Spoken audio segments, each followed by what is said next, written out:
Ivana Krivokapić, 26 godina, ubijena je 24. decembra 2022. godine u stanu koji je iznajmljivala na Zvezdari, a njen otac Slobodan posvetio je potresne reči i pesmu na današnji dan svojoj mezimici koja bi napunila 28 godina. Da te bar mogu zagrliti, napisao je Ivanin otac uz fotografiju njih dvoje. Za Ivanino ubistvo je, da podsjetimo, osumnjičen državljanin Crne Gore iz Gusinja, Jetmir Gočaj, koji se nalazi u bekstvu već skoro godinu dana.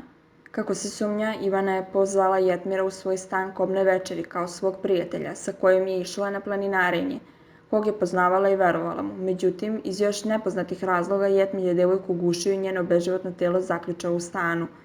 Sumnja se da je u pitanju zločin i strast i da je Ivana ubijena jer nije uzvratila ljubav mladiću, koji je trenutno nedostupan istražnim organima.